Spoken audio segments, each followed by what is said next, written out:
Hello friends, welcome to crack tag. I am Tanu Shukla. ये रहा मेरा ब्रीफ इंट्रोडक्शन।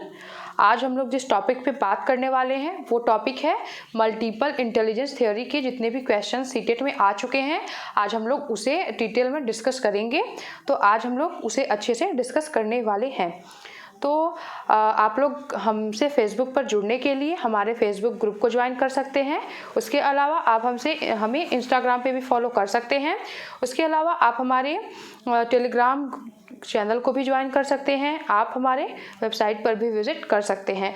अब हम लोग बढ़ते हैं अपने क्वेश्चंस की तरफ। अब हम लोग अपने पहले क्वेश्चन पर पहुंच चुके हैं। तो आज का जो हमारा पहला क्वेश्चन है वो है which of the following statements about intelligence is correct. बुद्धि के बारे में निम्नलिखित कथनों में से कौन सा सही है। तो हम जल्दी से देख लेते हैं। Intelligence is ability to think कन्वर्जेंटली।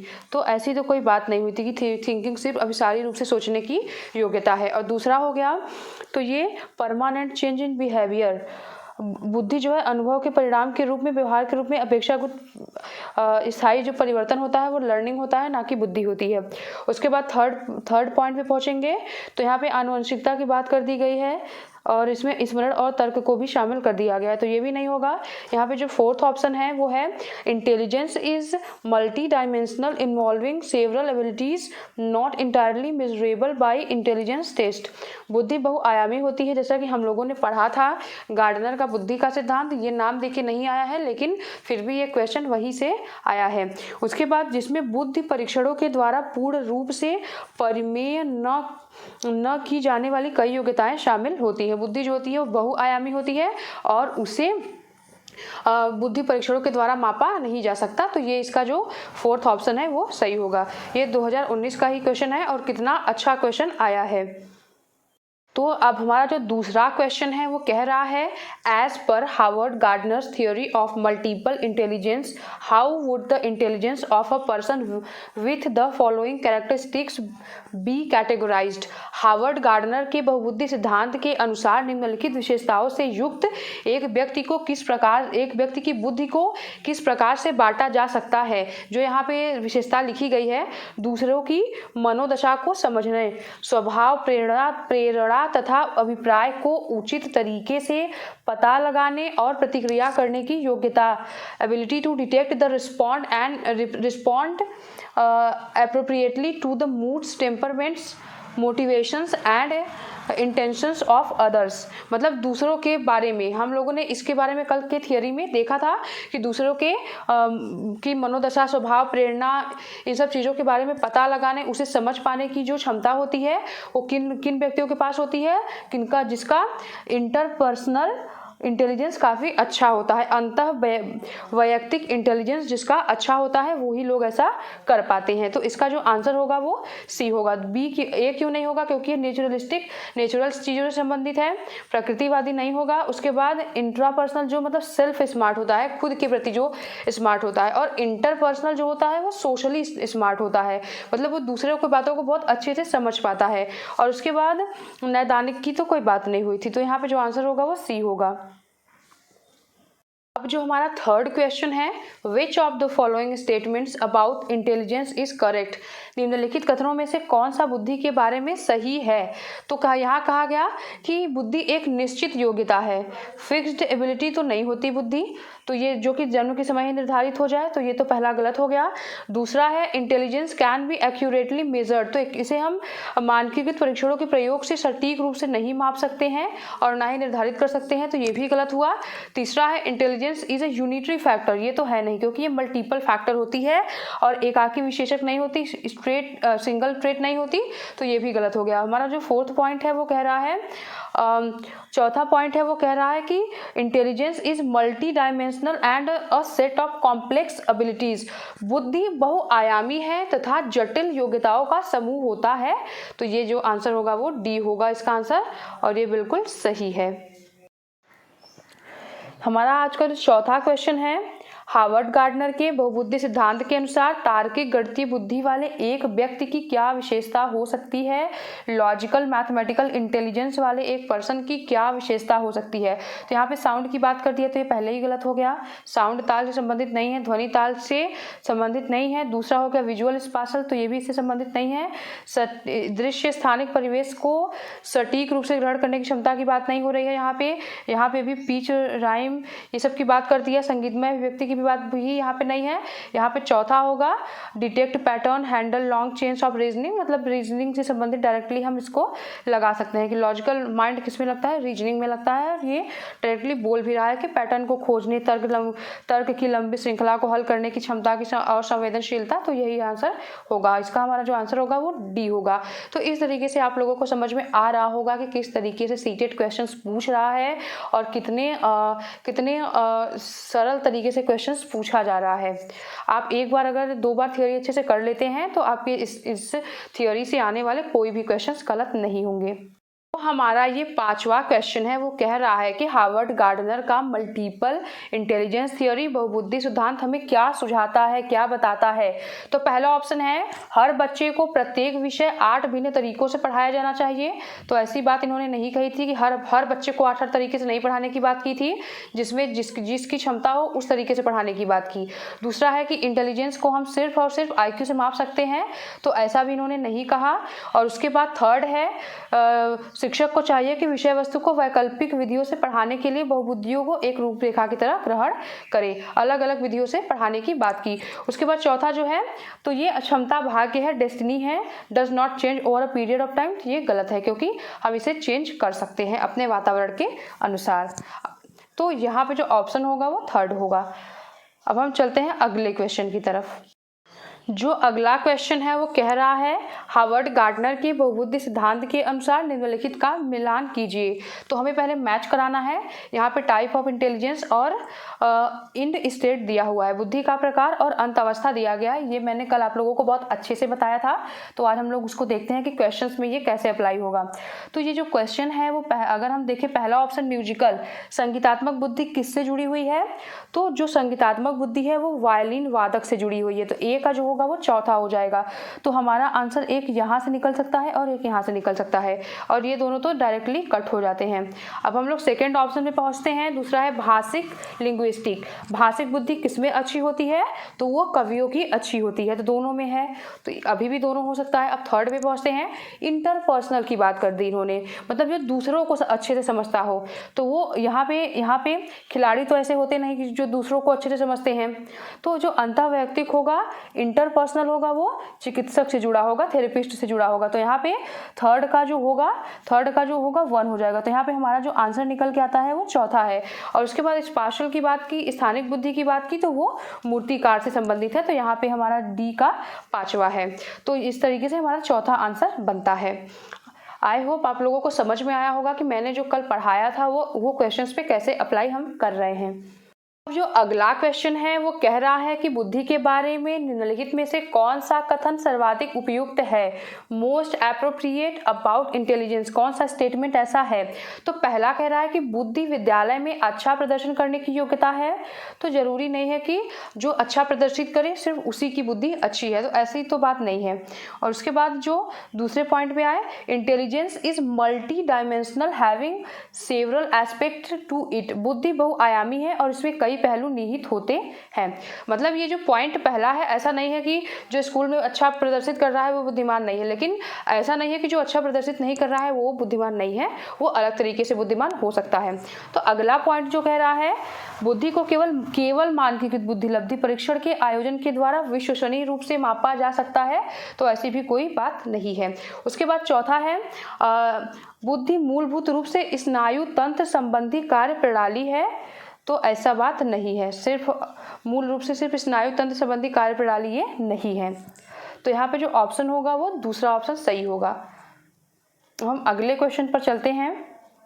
According to Gardner's theory of multiple intelligence, the factor that would contribute most for being a self-aware individual would B.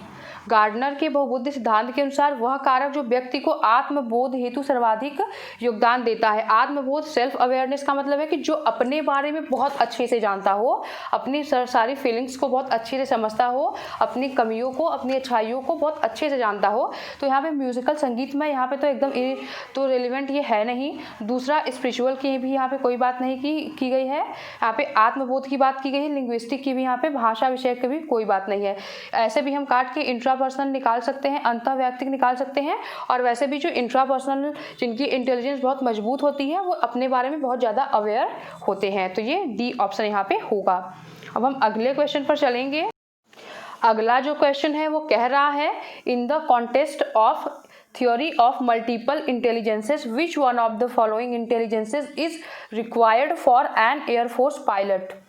बहुबुद्धि के सिद्धांत के संदर्भ में एयर फोर्स पायलट बनने के लिए निम्नलिखित में से कौन सी बुद्धि की हमें आवश्यकता होती है? काइनेस्थेटिक, गतिक, इंट्रापर्सनल की तो कोई आवश्यकता नहीं होती। आत्मबोध की यहाँ पे बात नहीं है, मतलब आवश्यकता होती है लेकिन उस लेवल के यहाँ पे जो मेन में पूछा गया है तो वहाँ पे ये बात नहीं है। फिर इंटरपर्सनल की भी यहाँ कोई बात नहीं है। लिंग्विस्टिक, भाषिक की भी कोई बात नहीं है। यहाँ पे काइनेस्थेटिक की बात है क्योंकि उन्हें अपने शरीर के, अपने हाथों की क्रियाओं पर काफ़ी नियंत्रण करना होता है। तो इसका जो आंसर होगा वो काइनेस्थेटिक होगा। ऐसे ही एग्जाम्पल से क्वेश्चन यहाँ पे बनाए जाते हैं। तो आप लोगों को समझ में आ गया होगा कि जो मैंने कल थ्योरी पढ़ाई थी उसमें जो करियर ऑप्शंस लिखवाए थे तो वो उससे क्वेश्चन कैसे बन रहे हैं।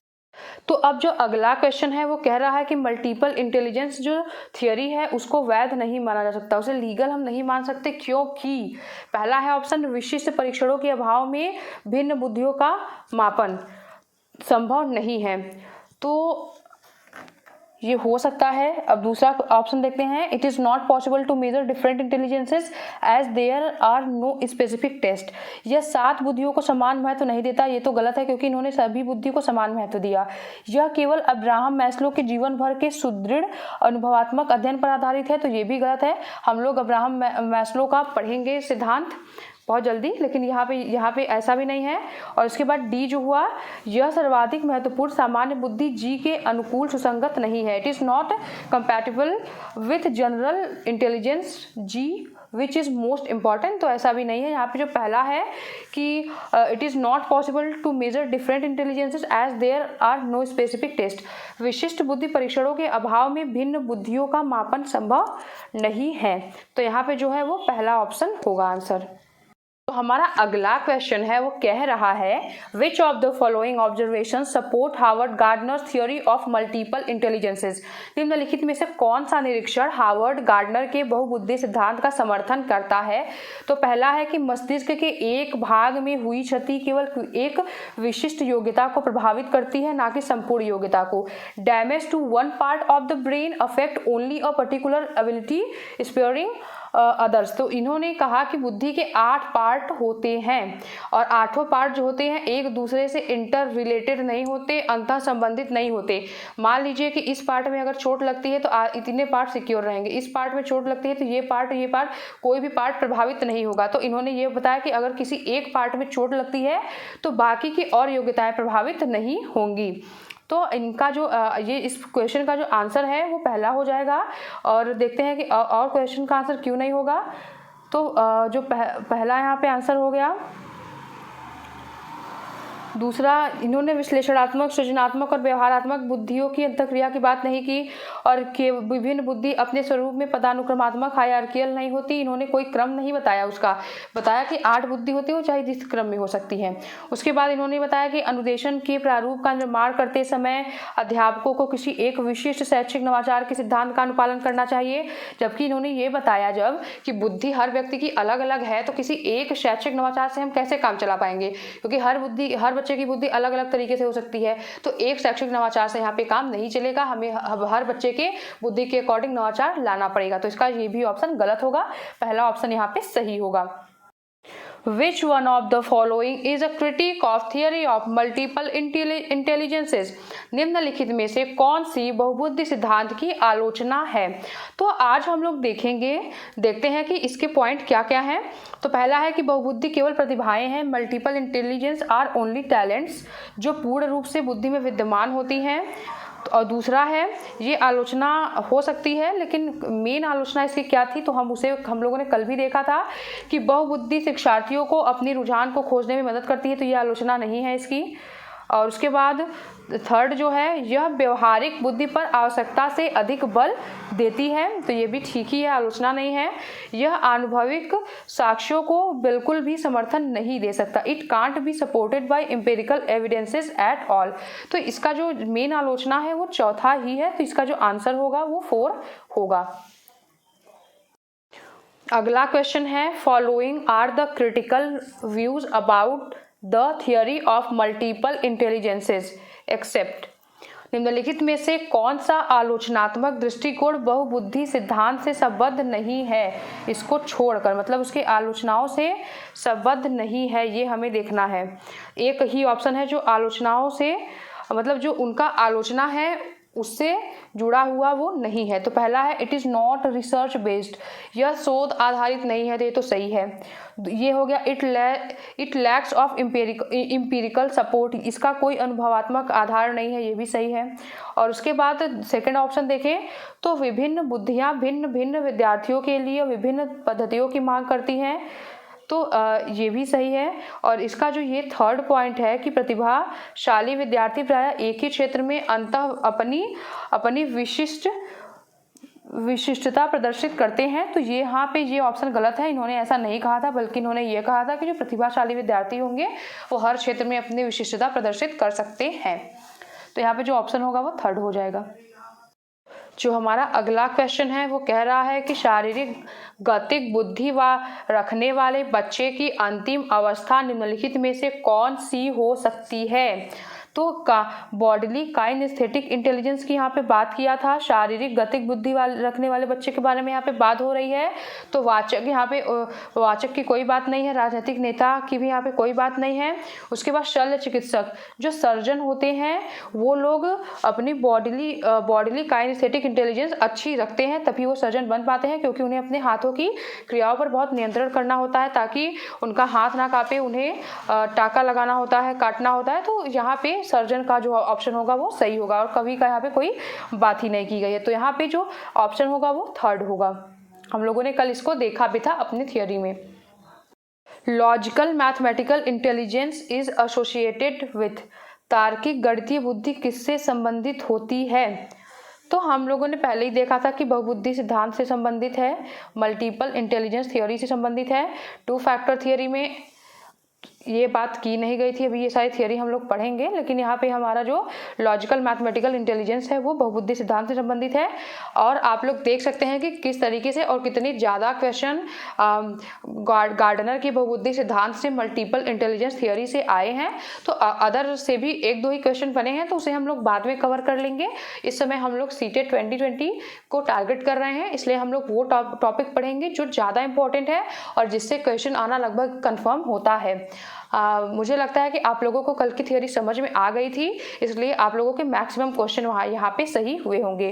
अगर आप लोगों को मेरे इस चैनल के कंटेंट पसंद आ रहे हो, आप लोगों को सीटेट के लिए लगता हो कि मेरे इस चैनल के कंटेंट रेलिवेंट हो सकते हैं, तो आप मेरे चैनल को सब्सक्राइब करें, मेरे वीडियोज़ को लाइक करें और बेल आइकन को भी प्रेस करें। Thank you so much.